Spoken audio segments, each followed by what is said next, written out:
আসসালামু আলাইকুম। যারা মঙ্গলের কাজের জন্য যেতে চান আজকের ভিডিওটি তাদের জন্য। মঙ্গলে বর্তমানে বিদেশি কর্মীর জন্য নির্মাণ, খনি উৎপাদন, সার্ভিস, কৃষি, পরিবহন সহ বিভিন্ন কাজের ক্ষেত্রে সুযোগ রয়েছে। মঙ্গোলিয়া ইমিগ্রেশন কর্তৃপক্ষ বিদেশি কর্মীদের জন্য বিভিন্ন কাজের ক্যাটাগরি নির্ধারণ করা হয়েছে। নির্মাণ কাজ। মঙ্গোলিয়া বিদেশি কর্মীদের জন্য নির্মাণ খাত একটি গুরুত্বপূর্ণ কর্মক্ষেত্র। রাজমিস্ত্রি, হেল্পার, কাঠমিস্ত্রি, রডমিস্ত্রি, ইলেকট্রিশিয়ান, ওয়েল্ডার এবং বিভিন্ন নির্মাণ সম্পর্কিত কাজের সুযোগ হতে পারে। সরকারি তথ্য, নির্মাণ, রাস্তা, ব্রিজ নির্মাণকে বিদেশি কর্মীদের জন্য আলাদা কর্মসংস্থান ক্যাটাগরি হিসেবে দেখানো হয়েছে। এই ক্ষেত্রে বেতন কোম্পানির দক্ষতা, কাজের সময় ও অভিজ্ঞতার উপর অনেকটা নির্ভর করে। তাই কোনো এজেন্সি যদি নির্দিষ্ট বেতন নিশ্চিত বলে দাবি করে তাহলে অবশ্যই চাকরির কন্ট্রাক্ট দেখে নিশ্চিত হবেন। খনি ও মাইনিংয়ের কাজ। মঙ্গলের সবচেয়ে গুরুত্বপূর্ণ শিল্পগুলোর মধ্যে খনি খাত অন্যতম। দেশটির সরকারি পরিসংখ্যানে 2025 সালে চতুর্থ শ্রেণীকে মিনিং অ্যান্ড কোয়ারিং এ খাতে কর্মীদের গড় মাসিক বেতন ছিল প্রায় 4.5 মিলিয়ন মঙ্গোলিয়া তুগরিক, যা বর্তমান আনুমানিক বিনিময়ে হবে প্রায় 1,85,000 টাকা। তবে মনে রাখবেন, এটি পুরো খাতে গড় বেতন। বাংলাদেশি নতুন শ্রমিকদের সরাসরি এই বেতন পাবেন এমন নিশ্চয়তা নয়। মাইনিং ক্ষেত্রে দক্ষতা ও অভিজ্ঞতা নির্দিষ্ট পদের উপর বেতন অনেক পরিবর্তিত হতে পারে। ম্যানুফ্যাকচারিং ও কারখানা কাজ। বর্তমানে উৎপাদন ক্ষেত্রেও বিদেশি কর্মীদের জন্য কাজের সুযোগ রয়েছে, যেমন অপারেটর, প্যাকেজিং, উৎপাদন সহকারী, গুদাম এবং অন্যান্য উৎপাদিত সম্পর্কিত কাজের চাকরি থাকতে পারে। মঙ্গোলিয়া ইমিগ্রেশন কর্তৃপক্ষ উৎপাদন ও সার্ভিস ক্ষেত্রে বিদেশি কর্মীদের কাজের ক্যাটাগরির মধ্যে রেখেছে। এই ধরনের কাজের বেতন সাধারণত খনি খাতের তুলনায় কম হতে পারে, তবে ওভারটাইম, অভিজ্ঞতা এবং কোম্পানির সুবিধার কারণে মোট আয় আরও বাড়তে পারে। হোটেল, রেস্টুরেন্ট এবং সার্ভিসের কাজ।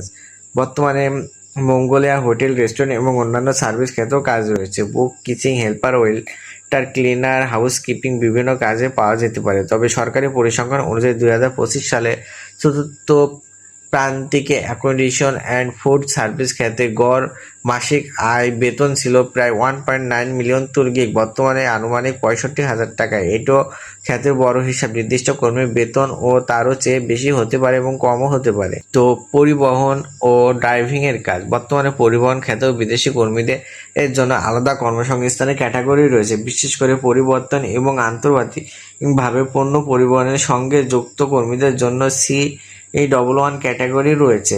তবে ড্রাইভিংয়ের চাকরির ক্ষেত্রে সংশ্লিষ্ট লাইসেন্স, অভিজ্ঞতা এবং নিয়োগকর্তার শর্ত পূরণ করতে হবে। তাই শুধু ড্রাইভিংয়ের বেতন অনেক বেশি এমন কথা শুনে সিদ্ধান্ত নেওয়া সঠিক হবে না। আইটি, শিক্ষা, প্রযুক্তি কাজ। দক্ষ কর্মীদের জন্য মঙ্গোলিয়া বিজ্ঞান, শিক্ষা এবং তথ্য প্রযুক্তি খাতেও কাজের সুযোগ রয়েছে। ইমিগ্রেশন কর্তৃপক্ষ এই খাতকে C2 ও কর্মসংস্থান ক্যাটাগরিতে রেখেছে। যাদের আইটি, সফটওয়্যার টেকনিশিয়ান বা শিক্ষাক্ষেত্রে দক্ষতা রয়েছে তাদের জন্য সাধারণ শ্রমিক তুলনায় ভালো সুযোগ তৈরি হতে পারে। তবে এইসব চাকরি সাধারণত যোগ্যতা ও অভিজ্ঞতার উপরে নির্ভর করে। স্বাস্থ্য ও অন্যান্য পেশাগত কাজ। মঙ্গোলিয়ার স্বাস্থ্য খাতের জন্য বিদেশি কর্মীদের আলাদা C8 ক্যাটাগরি রয়েছে। বিভিন্ন অর্থনৈতিক, আইন, সংস্কৃতি, ক্রীড়া এবং অন্যান্য পেশাগত কাজের জন্য আলাদা কর্মসংস্থান ক্যাটাগরি রয়েছে। তো মঙ্গোলিয়ার সর্বনিম্ন বেতন সম্পর্কে গুরুত্বপূর্ণ তথ্য। বর্তমানে বাংলাদেশে মঙ্গোলিয়ার সাধারণ ন্যূনতম মাসিক মজুরি 7,92,000 টাকা তুগরিক, যা বর্তমান আনুমানিক বিনিময়ে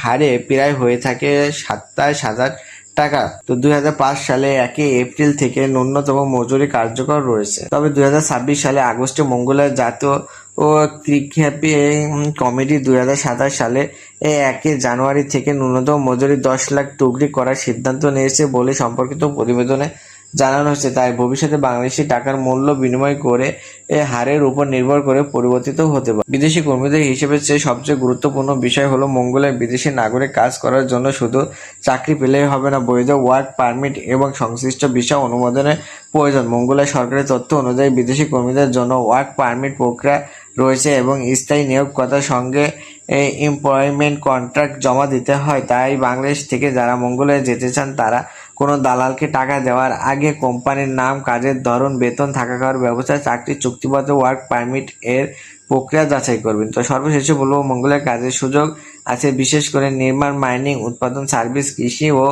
ও পরিবহন খাতে। তবে মঙ্গোলিয়া গেলে 1 থেকে 2 লাখ টাকা বেতন এমন কথা বিশ্বাস করা ঠিক নয়। সরকারি পরিসংখ্যানে গড় বেতন আর একজন বিদেশি কর্মীর নতুন প্রকৃত বেতন এক বিষয় নয়। তো আপনার বেতন নির্ভর করবে কাজের দক্ষতা, অভিজ্ঞতা, কোম্পানি এবং চুক্তির উপরে। তাই মঙ্গলে কাজে যাওয়ার আগে চাকরির কন্ট্রাক্ট ভালোভাবে পড়বেন এবং বেতন ও অন্যান্য সুবিধা লিখিতভাবে নিশ্চিত করবেন। তাহলে বিদেশে গিয়ে প্রতারণার ঝুঁকি অনেকটাই কমে যাবে। তো ভিডিওটি ভালো লাগে যারা মঙ্গলে যেতে চান এবং তাদের কাছে শেয়ার করুন এবং সবাই ভালো থাকবেন, সুস্থ থাকবেন। আল্লাহ হাফেজ।